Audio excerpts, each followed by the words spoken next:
Salut tout le monde, c'est Madante. On se retrouve aujourd'hui pour une nouvelle vidéo pour vous présenter mes jeans euh, Crematogaster sylvaticus non, Camponotus sylvaticus. Pro. Ouais, c'est ça, ouais, c'est ça. Alors, hop là, attendez. Voilà. Là, le petit groupe de 4 que vous voyez, là, on est sûr qu'elles sont fécondées. Enfin, je suis sûr qu'elles sont fécondées. Voilà. Elle, je sais pas encore, elle a toutes ses ailes, elle veut pas les perdre, mais elle se les enlève au fur et à mesure. Voilà. Bon, ça veut pas faire la mise au point. Voilà. Donc, ouais, je les ai mis dans un tube comme ça. Et puis après, je vais essayer de les mettre voilà, dans ce nid. Où là, on voit qu'il y a déjà une reine, mais qui est mal en pointe. Je vois plus de couvain depuis un certain temps. Donc voilà. Voilà. Voilà, c'est les essaimages, donc tous les soirs, j'en récupère une ou deux maximum. Voilà. Là, tout à l'heure, en pleine journée, là, il y a, je sais pas, 5 minutes. Non, pas 5 minutes. Il y a 15 minutes peut-être. Je nettoyais un truc dehors, j'avais une bassine. Et en soulevant la bassine, qu'est-ce que je vois? La petite là, elle, la toute nouvelle que je viens de mettre dedans, qui était en train de, qui était en train de perdre ses ailes sous la bassine. Voilà. En fait, pour vous expliquer, dans mon jardin, il y a des méga colonies de Camponotus sylvaticus. Et pendant les essaimages, il y en a partout. Après, je voulais vous montrer aussi une gym que j'ai eue en faisant du jardinage. Voilà, dans un coin assez sec. C'est celle-là. Je sais pas si vous allez bien la voir.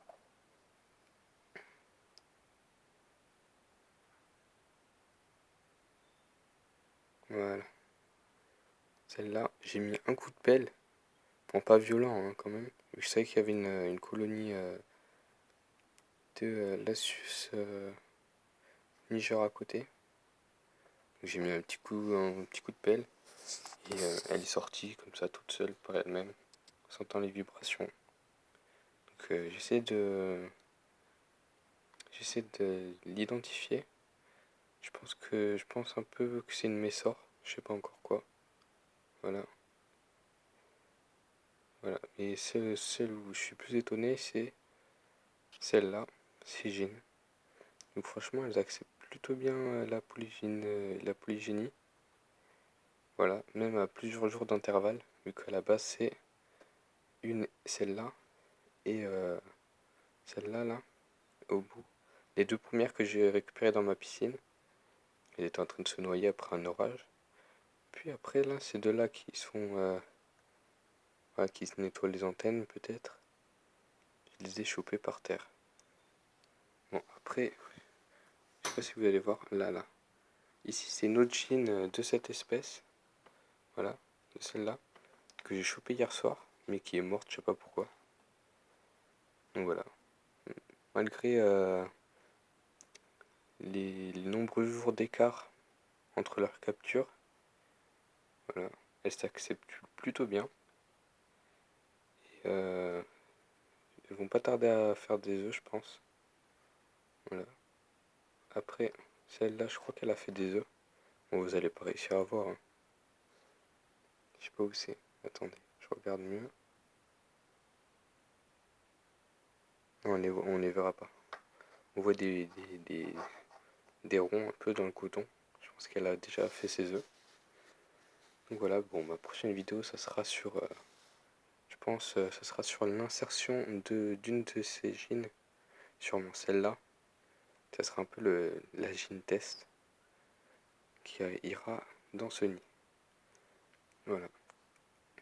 Comme elle a encore toutes ses ailes, je suis pas sûr qu'elle soit féconde.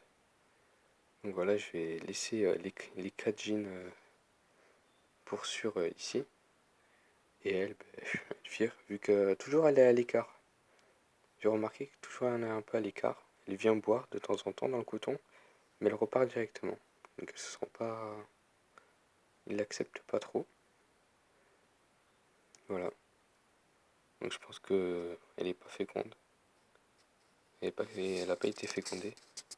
Oh là, attendez. Là on observe le soleil vient de taper dessus sur des tubes opaques. Là, il tape sur un. Ils sont tous en train de sortir. Voilà. Bon, les points blancs que vous voyez, c'est pas du couvain. Des graines de quinoa que j'ai mis là, dans l'ancien aire de chasse des Flavius. Voilà, donc en fait, là, juste Flavius, faut que je vous dise aussi. Là, dans le nid, elles font rien. Elles restent là. C'est toujours l'hécatombe. Donc, ici, attendez. Bon, on voit pas trop vu que il, il a été chauffé par le soleil tout à l'heure. Donc là, j'ai mis en coton avec du miela. Et ici, je sais pas si vous allez voir, là, j'ai mis une graine. Voilà, j'humidifie toujours maximum. Voilà. Donc j'espère qu'elle va recommencer à pondre. Sinon, lundi, j'offre ce nid-là. Voilà. À celle-là. Du coup, là, elles se sentent un peu les trois, je pense. Oh. Ah, là voilà. Une ginelée.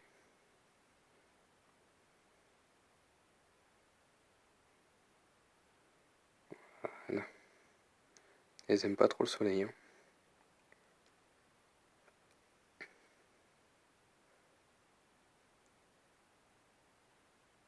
Après, j'avais un truc à vous dire là.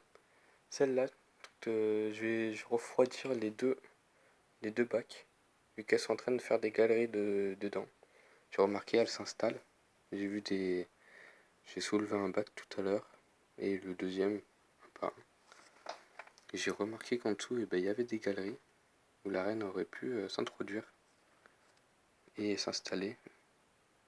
Donc je vais les refroidir pour qu'ils passent en dessous du seuil de 20 degrés. Comme ça, ils passeront dans le grand nid, là. Ceux-là, je les enlèverai. Et les tubes, je les récupérerai, voilà. Il y a aussi un truc assez impressionnant. Je leur ai donné un scarabée vivant. Comme j'avais pas le temps de le congeler, je devais partir.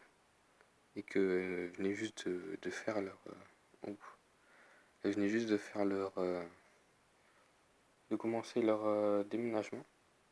Donc j'étais un peu stressé et tout ça. Donc je leur ai mis un scarabée. Le scarabée, je sais pas ce qu'il a fait. Il est venu dans une galerie. Et d'un coup, j'ai entendu cric, cric, cric, cric, cric. Puis après, en regardant des vidéos pour savoir ce que c'était en fait les mandibules. Voilà.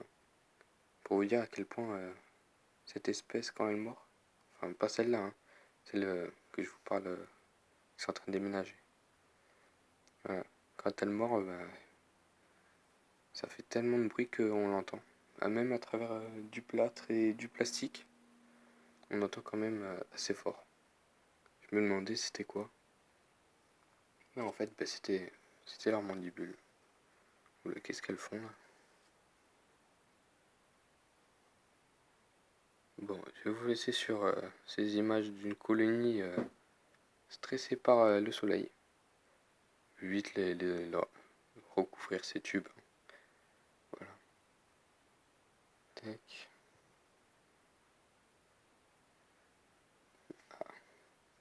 Là, on en voit une autre. Je sais même pas si c'est des gines en fait. Elles ont leurs ailes. Je vois aucun couvain. Donc voilà, c'est pour ça que je dis que la gine test sera primordial pour la survie de cette colonie, je pense. Vu que d'un coup, il n'y a aucun couvain. J'ai vu une morte. Voilà, une gine morte. Je sais pas si vous allez la voir. Attendez. Je vais vous montrer si j'arrive. Elle est où? Ah, attendez, je la cherche. Hein. En même temps que vous. Je l'avais vu tout à l'heure. Il est en train de la bouger.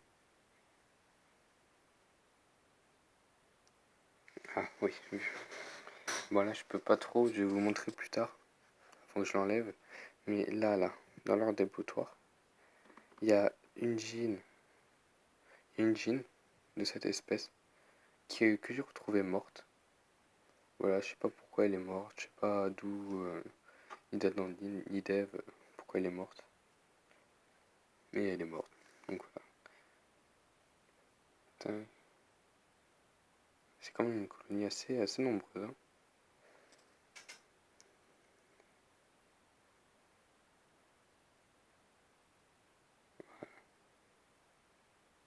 C'est des bonnes chasseuses aussi. Et elles trouvent facilement des échappatoires. Vu que là, vous voyez, c'est tombé là. Ici, et là, de l'autre côté, c'est tombé. Et quand avant je les nourrissais là-dedans, que l'endroit qu'elles prenaient euh, pour le nid, elles me, si je leur refermais mal, elles sortaient. Et le matin, ben, on me mordait. Ou dans la nuit, je sentais des morsures. Et au début, ben, comme un con, ben, je tapais en pensant que c'était un moustique. Mais en fait, en regardant mieux, ben, c'était des fourmis cette espèce-là, qui par centaines, pratiquement tout le nid, hein, s'était propagé dans ma chambre. Et donc avec un aspirateur à fourmis, j'étais tout attrapé. Bon, on va se laisser là-dessus. Merci d'avoir regardé cette vidéo. A plus tard. Ciao ciao.